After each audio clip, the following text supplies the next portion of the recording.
एक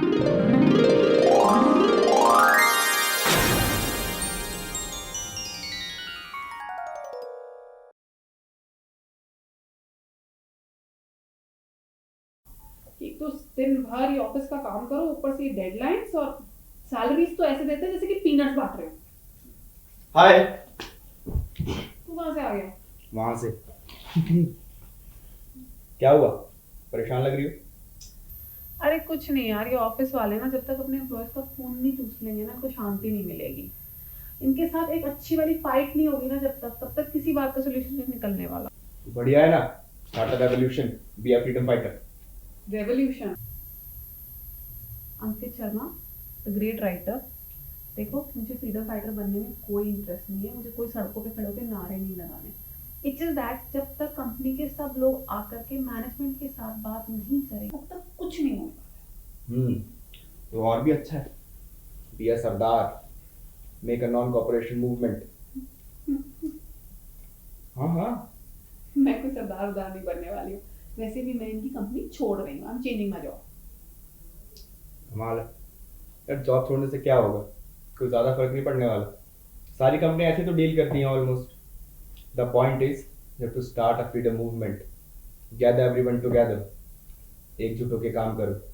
you have to make them believe कि this is the only option through which you can achieve freedom from this operation. अच्छा, and how will I do this, and what exactly is this strategy? बहुत ही कमाल की, बहुत ही पुरानी, एक amazing strategy, the Sardar strategy. Sardar strategy? हाँ, और एग्जैक्टली है क्या सरदार स्ट्रेटजी? अरे हमारे मोटा भाई की है, सरदार वल्लभ भाई Patel, the iron man of India. तुम सरदार वल्लभ भाई पटेल, जो हमारे फर्स्ट डेप्यूटी पीएम और होम मिनिस्टर थे, तुम उनकी बात कर रहे हो? तुम जानती हो उनके बारे में? अरे यार, क्लास 8 की एनसीईआरटी की बुक में हिस्ट्री में एक चैप्टर पढ़ा था, ठीक है? उससे ज्यादा मुझे हिस्ट्री में इंटरेस्ट भी नहीं है, ना मेरे को पढ़नी है। तो मुझे हिस्ट्री में पढ़ाओ यहाँ पे बैठ के। सिर्फ पढ़ाई करने से कुछ नहीं होता madam ji. You have to see his faith, you have to see his struggles, his strategy, समझे? देखो, he was a freedom fighter like others, ठीक है? जैसे बाकी लोगों ने कंट्रीब्यूट करा हमारी कंट्री की फ्रीडम में, वैसे उन्होंने कंट्रीब्यूट करा। No, he was a common man, जिसको पता था कि यूनिटी इन डाइवर्सिटी से बोलने की बात नहीं होती, इसे करना होगा। साथ में करके दिखाया था। अच्छा, तुम मुझे हिस्ट्री पढ़ाने आए हो? ना। I am not interested. अरे नहीं बाबा, पढ़ना नहीं पड़ेगा, कॉफी पीनी पड़ेगी। कॉफी? जाओ जाके बनाओ। साथ चलना पड़ेगा। अरे नहीं यार, बहुत काम पड़ा है। चलो ना। नहीं नहीं, पक्का? नहीं, बहुत काम पड़ा है। जल्दी फ्री हो जाएंगे, चलो चलो कम। पक्का जल्दी वापस आएंगे? पक्का, चलो ना। अरे जल्दी आओ। अरे ये कौन सी जगह है? इतना अंधेरा क्यों है? अंकित, ये क्या जगह है? अंकित, अंकित, अंकित, ये कौन है? कौन है? हाँ, सबसे ऊंचा था वो है और रहेगा, भारत की शान था वो, सदा अमर रहेगा।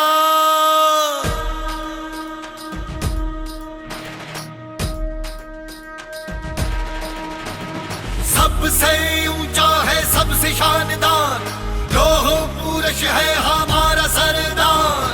हो,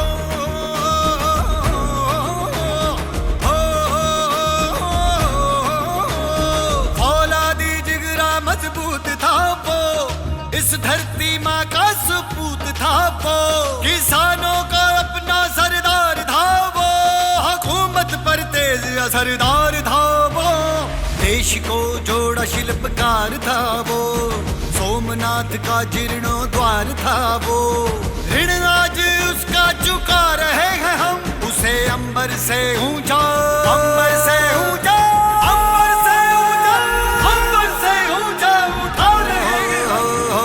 सबसे ऊंचा है सबसे शानदार, लोह पुरुष है हमारा सरदार। हो सबसे ऊंचा है सबसे शानदार, लोह पुरुष है हमारा सरदार। सबसे ऊंचा है सबसे शानदार, लोह पुरुष है हमारा सरदार। तुम तुम ना ना ना ना ना ना ना तुम ना ना ना ना ना ना नागिर दिख दिन नागिर दिख दिन ना ना ना ना ना ना ना ना ना ना ना। भव्य सरदार का ये दर्शन हर सदी में हमें पाना है। देशभक्ति और साहस का बल हर पीढ़ी को समझाना है। मां नर्मदा के तट से, हाँ अभी और इसी पल से, एकता का संदेशा हम सबको हाँ हर दिल तक पहुंचाना है। टुकड़ों में अपना बटेंगे, एक साथ हम सब रहेंगे। एक भारत श्रेष्ठ भारत बना के एक सुर में कहेंगे। भारत माता की जय। सबसे ऊंचा सबसे शानदार लोह पुरुष है हमारा सरदार।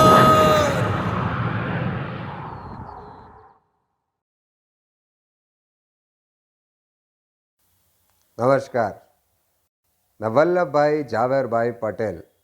क्या मजाक है? और अंकित कहाँ है? मैं गुजरात के एक छोटे से जिले नाडियाड से हूँ और अंकित ने ही मुझे यहाँ बुलाया है आपकी मदद के लिए। मेरी मदद के लिए? अगर आप बुरा ना माने तो यहाँ आके बैठ सकती हैं और हम बात कर सकते हैं।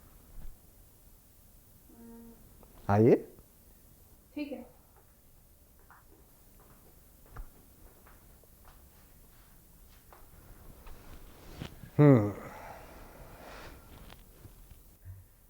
मैंने सोचा कि कुछ लोगों के सिद्धांतों के साथ शायद आपकी मदद हो जाए। किसके सिद्धांत? अरे वही महापुरुष जिनके सिद्धांतों ने मुझे हमेशा मदद की है, महात्मा गांधी जी। लेकिन महात्मा गांधी के सिद्धांतों से मेरी क्या मदद? देखिए, मैं भी पहले उन चंद लोगों में से था जो सोचते थे कि तन पे धोती और हाथ में डंडा लेकर स्वराज नहीं मांगा जा सकता। लेकिन जब एक दिन उन्हें यह कहते हुए सुना कि हम हिंदुस्तान के लोग हैं और जिस तरह अंग्रेज़ अंग्रेज़ी में बात करते हैं उसी तरह हमें भी हिंदुस्तानी होने के बदले हिंदी में बात करनी चाहिए, क्योंकि अपनी मातृभाषा में बात करने में शर्म कैसी। अब मैं क्योंकि लंदन के मिडिल टेम्पल इन से बैरिस्टर की पढ़ाई करके लौटा था, जिसकी वजह से मेरा रहन सहन बोल चाल सब अंग्रेज़ों के जैसा हो चुका था। काफ़ी सालों तक लॉ प्रैक्टिस करने के बाद एक पब्लिक गैदरिंग में महात्मा जी से मुलाकात का मौका मिला। उसी दौरान गांधी जी ने स्वदेशी मूवमेंट की शुरुआत की थी, जिससे मेरा सफ़र शुरू हुआ था। और मुझे याद है जब मैंने पहली बार उनके कहने पर बारडोली के नॉन टैक्स मूवमेंट को लीड किया था, क्योंकि वो चाहते थे कि कोई ऐसा हो जो भारत की आज़ादी के लिए काम करे, वो भी सब कुछ भुला के। सर, मैंने आपके बारे में ज़्यादा पढ़ा तो नहीं है, लेकिन मुझे याद है आपका एक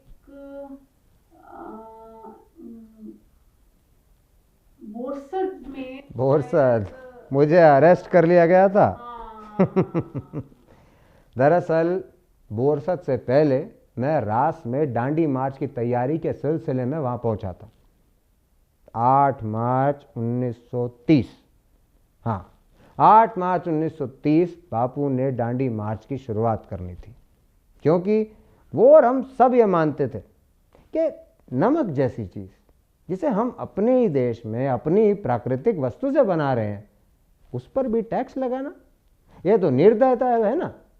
और इसी की वजह से मुझे भी उनके साथ डांडी मार्च में शामिल होना था।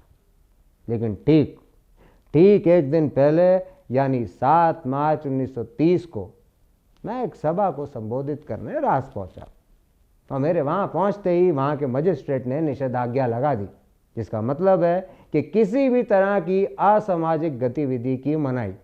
इसकी वजह से मुझे वहां गिरफ्तार कर लिया गया और बोरसद की अदालत में लाया गया।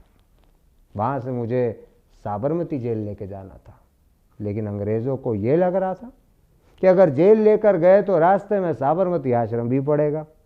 लेकिन उनकी अपेक्षाओं के विपरीत लोगों ने सड़क के किनारे खड़े होकर बिना किसी विरोध के गाड़ी को रास्ता दे दिया। हाँ, आश्रम के सामने पहुंचने पर गांधी जी से भेंट करने के लिए मेरे कहने पर उन्होंने 2 घड़ी गाड़ी वहाँ रोक दी।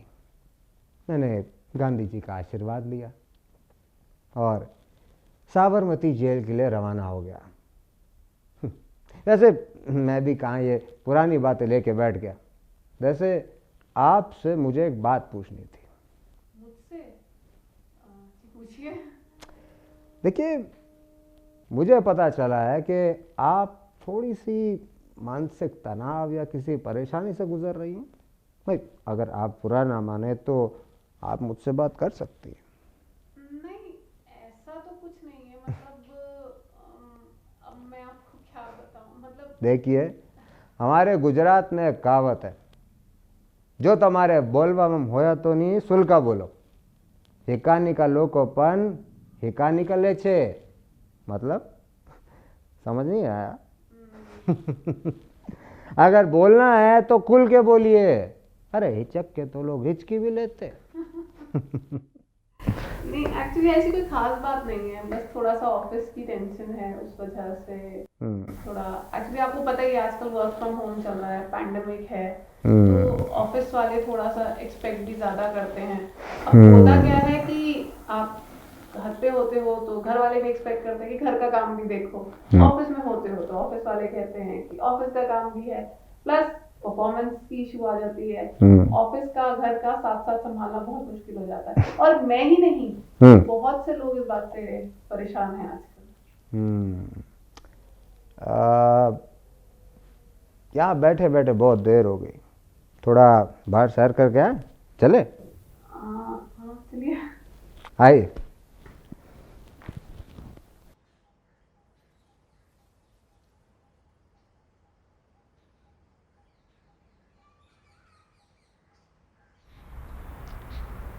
आप देख रही हैं ये अलग अलग तरह के फूल, कहीं लाल, कहीं सफ़ेद, कहीं पीले, और ये अलग अलग तरह के पंछी, अलग अलग तरह के पेड़ पौधे, ये सब मिलकर एक बाग बनाते हैं, एक बगीचा बनाते हैं। बहुत ही खूबसूरत है।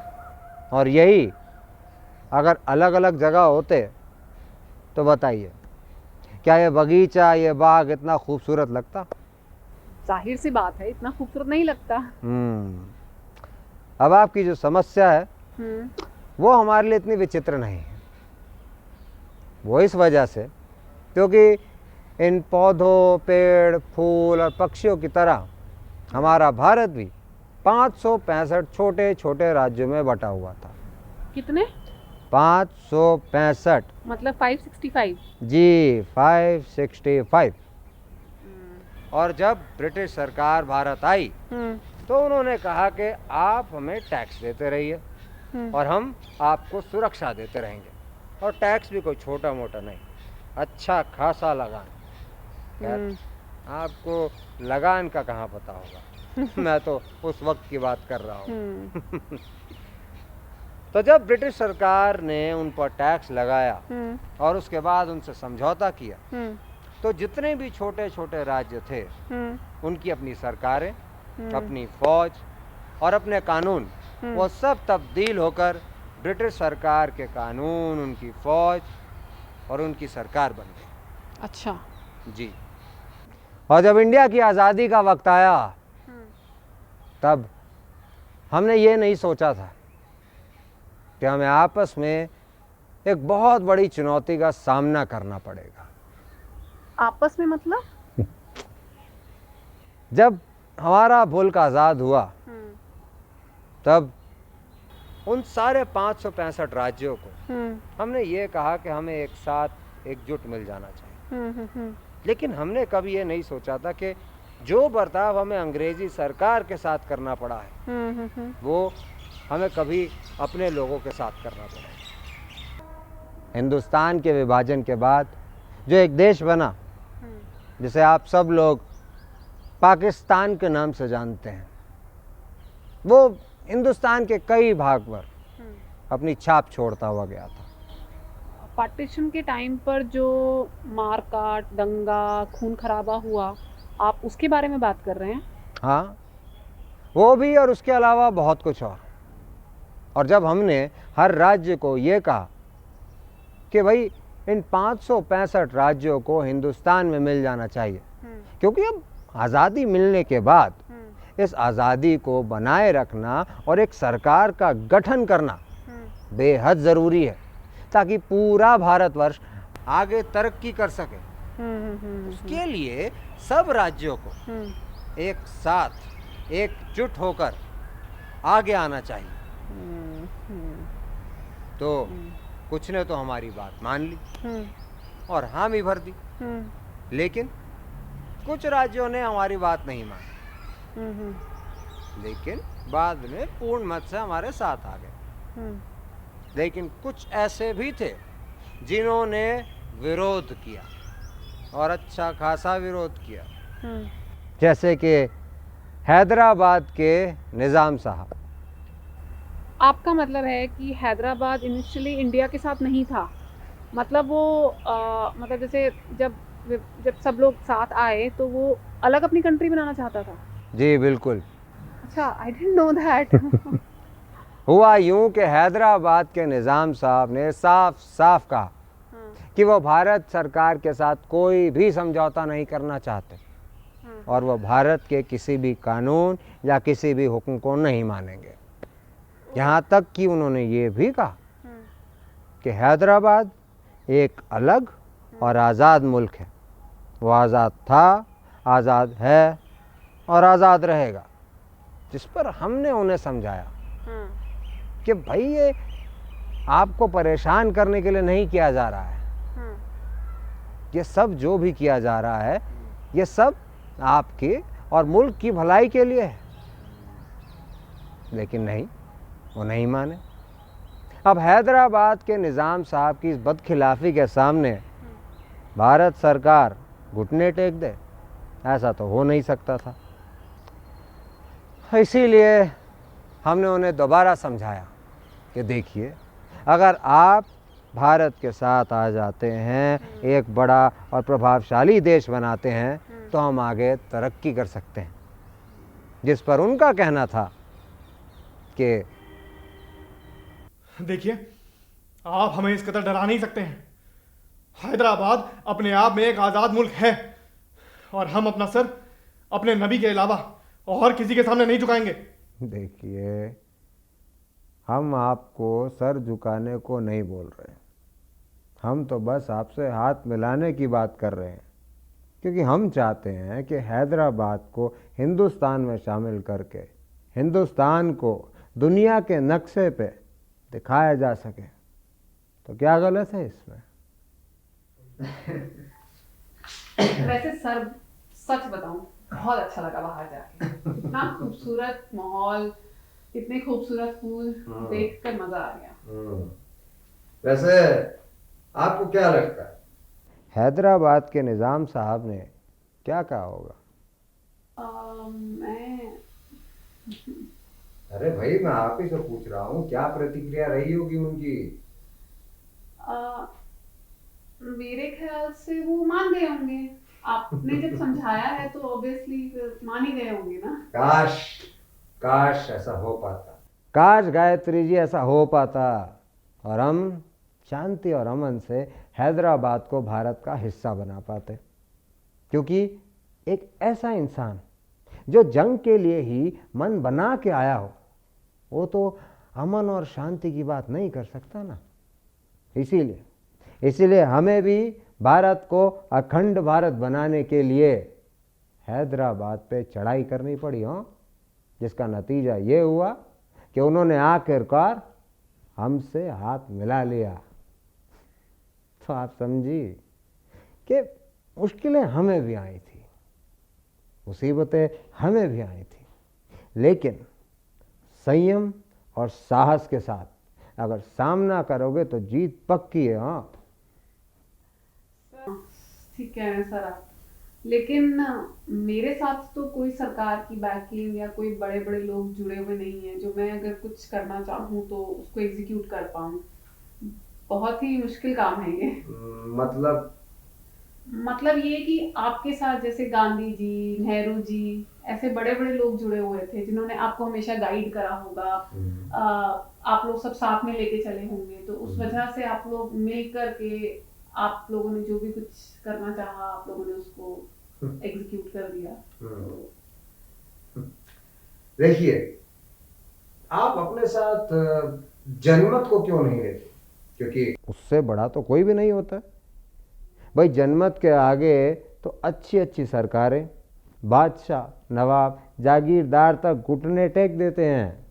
आपकी मैनेजमेंट कौन सी बड़ी चीज़ है? हाँ सर ये सब ना कहने में बहुत अच्छा लगता है कि जनमत को साथ ले लो, लेकिन आपको पता है जब जो लोग होते हैं ना ऑफिस के, जब उनसे बाहर आप बात करो तो सब फील वही कर रहे होते हैं, लेकिन जब मैनेजमेंट के सामने जाते हैं तो ऐसा लगता है जैसे उनकी जुबान पे ताले लग गए हैं। तो कोई बोलना कुछ नहीं चाहता, क्योंकि कोई भी बुरा नहीं बनना चाहता मैनेजमेंट के सामने। आपने बात तो बिल्कुल सही कही गायत्री जी, कि लोग आसानी से साथ नहीं आते हैं। चलिए एटलीस्ट मैं भी कभी करेक्ट हो सकती हूँ।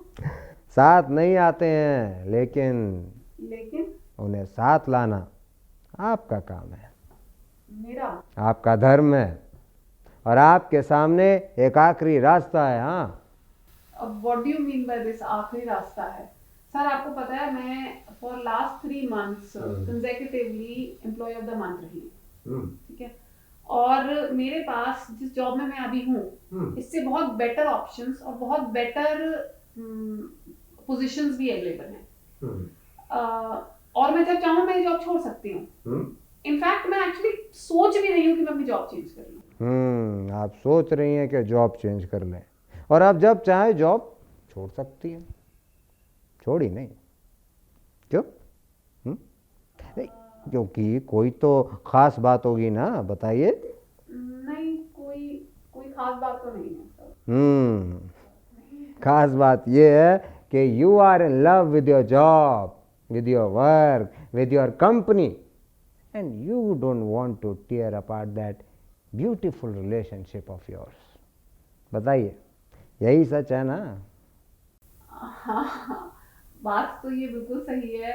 अब एक्चुअली ये है कि एक तरफ खाई है एक तरफ कुआं, जाऊं तो कहाँ जाऊं? आप जानती हैं, जब हम आज़ाद हुए थे, यानी 15 अगस्त 1947, तिरंगा लहराते वक्त आसमान में एक बहुत सुंदर सा इंद्रधनुष आया था, वो रेनबो। क्योंकि उस दिन एक दिन पहले उससे बरसात हुई थी, लेकिन वो इंद्रधनुष हर समय रहेगा इसकी कोई गारंटी नहीं थी। हाँ, लेकिन वो जब भी आएगा वो सातों के सातों रंग साथ रहेंगे, ये गारंटी जरूर थी। This is such a beautiful thought, मतलब रेनबो, वाओ। बट इंद्रधनुष का मेरी प्रॉब्लम से क्या कनेक्शन है? नहीं, कनेक्शन कोई नहीं, वो तो कहने में अच्छा लगता था इसलिए कह दिया। लेकिन एक बात का आपकी प्रॉब्लम के सॉल्यूशन से रिलेशन जरूर है। जूनागढ़ जी। वो कैसे? हैदराबाद की तरह जूनागढ़ ने भी रिवोल्ट किया था, लेकिन वहाँ का मसला दूसरा था, क्योंकि वहाँ का मसला कश्मीर के मसले से मिलता जुलता था। वो पाकिस्तान की सरकार जो अपनी कौम को एक साथ करना चाहती थी और गांधी जी के इरादों के विपरीत विभाजन को ज़्यादा तवज्जो देते थे, उन्होंने जूनागढ़ के नवाब से झूठा वादा करके अपनी तरफ करना चाहा, लेकिन वहाँ की जनता को नहीं कर सके। अब आप बताइए, एक देश की सबसे बड़ी ताकत क्या है? कौमी एकता या फिर जनमत? जनमत, ऑफ कोर्स, हाँ जनमत। हमारा मुल्क 15 अगस्त 1947 को आज़ाद हो गया था, लेकिन एक होना बाकी था। जूनागढ़ के नवाब से सारी बातें विफल हो जाने के बाद हम सोच रहे थे कि किस तरह से सच और अहिंसा के साथ जूनागढ़ को भारत का एक अभिन्न अंग बनाया जाए। और जब हम सब थक हार कर उम्मीद छोड़ने वाले थे, तभी मुझे रास्ता दिखाया। किसने? I am sure Gandhi ji ने। उन्होंने ही आपकी मदद करी होगी, उन्होंने ही आपको कोई तरीका बताया होगा। नहीं, इस बार आप सही नहीं है। इस बार गांधी जी ने नहीं, इस बार मेरी बेटी मनी बहन ने मुझे रास्ता दिखाया। मनी बहन? वो कैसे है? वो हुआ यूं कि दिन भर की काम काज के बाद मीटिंग वीटिंग खत्म करके ना हम सारे घर पहुंचे, और रात को जब घर पहुंचे तो सारे दिन की थकान उतारने के लिए एक गिलास पानी पीकर टेबल पे रखा ही था कि मनी बहन ने आकर हम सबसे पूछा कि भाई खाना क्या खाओगे? जो लोग कमरे में बैठे थे उन्होंने कहा चावल रोटी। कुछ ने चावल बोला, कुछ ने रोटी बोली, और रोटी खाने वालों की संख्या ज़्यादा थी, तो फैसला हो गया। जिसे सुनने के बाद मेरी दाईं कुर्सी पे बैठे वीपी मेनन ने मुस्कुराते हुए कहा, क्यों ना जूनागढ़ वालों से पूछा जाए कि बिरयानी खाएंगे या रोटी। पहले मुझे भी थोड़ी सी दिक्कत हुई ये समझने में कि ये मसला क्या है, लेकिन बाद में मैंने सोचा कि अगर सारे रास्ते इस्तेमाल करके देख लिए और कोई हल नहीं निकल रहा, तो ये आखिरी सुझाव भी मान लेते हैं ना, जिसके फलस्वरूप 20 फरवरी 1948 में एक अधिकारक जनमत संग्रह के बाद 2,01,457 लोगों ने हिंदुस्तान को अपना मुल्क चुना, वो भी एक मत से। वाह सर, बात तो आपकी बिल्कुल सही है कि जनमत में बहुत ताकत होती है।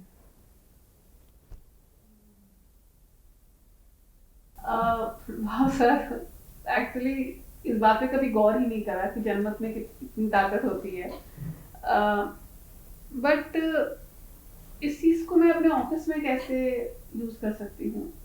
एंड इनफैक्ट टाइम भी तो बहुत लगेगा ना, सबको साथ, जनमत यही हुआ ना, सबको साथ लेके चलना। बिल्कुल लगेगा, बिल्कुल लगेगा। और पेशेंस भी बहुत चाहिए होगी। एकदम रखनी पड़ेगी। अच्छा, आपसे एक सवाल पूछूं सर? भाई पूछिए, इसीलिए तो आपके सामने आया हूँ मैं। हाँ ये आज़ादी का असल मतलब क्या होता है? वाह वाह, वैसे सच कहूँ तो प्रश्न आपने बहुत अच्छा किया। हाँ देखिए, इसका उत्तर मैं ऐसा देना चाहता हूँ। आपने मुझसे प्रश्न किया ये आज़ादी है, मैं उसका जवाब अपनी समझ से दूँ, ये आज़ादी है। हम अपनी वैल्यूज़, अपने संस्कार, अपने विचार खुलकर कह सकें और जिससे चाहे कह सकें, ये आज़ादी है। बस आज़ादी में किसी को किसी भी तरह का नुकसान पहुंचाने के अलावा सब कुछ मान्य है। अच्छा, मुझे लगता है कि अब बहुत देर हो गई है, काफ़ी समय ले लिया आपका, अब मुझे चलना चाहिए। सर, एक आखिरी सवाल पूछूं आपसे? जी पूछिए। सरदार और आयरन मैन हाँ, देखिए, जो सरदार का तमगा था, ये मुझे उस शख्स ने दिया जिसने हमेशा ही मेरा मार्गदर्शन किया, मुझे रास्ता दिखाया, मुझे सही शिक्षा और दिशा प्रदान की। महात्मा गांधी जी, जिन्हें मैं प्यार से बापू कहता था। बारडोली के सत्याग्रह के समय लोगों को एकजुट करने और सफलतापूर्वक चलाने पर मेरे कार्य से खुश होकर मुझे बापू ने सरदार कह के संबोधित किया था। वो भी दिन था मेरी जिंदगी का। और आयरन मैन का वो तो आप लोग ही जाने, क्योंकि मैंने तो अपने घर के हर हिस्से को बस एक साथ जोड़ा, जो मेरा फर्ज भी था, कर्तव्य भी था और सपना भी।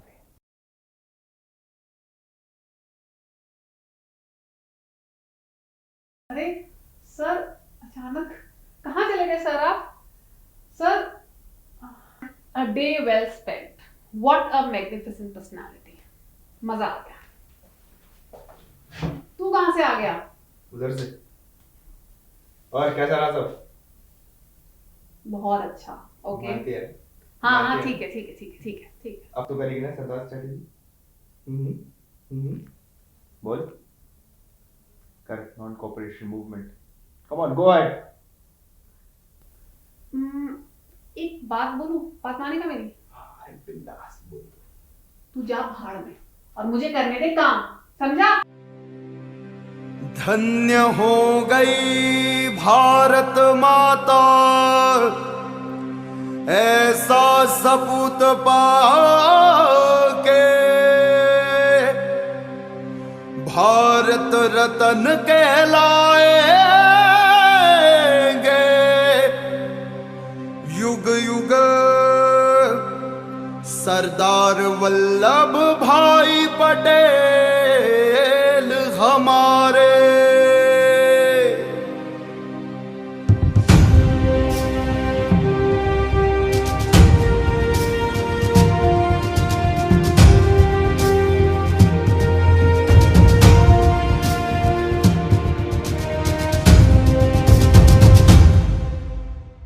बेड़िया भारत माता की तोड़ के आजाद किया, जोड़ के बिखरे हिस्सों को देश का निर्माण किया।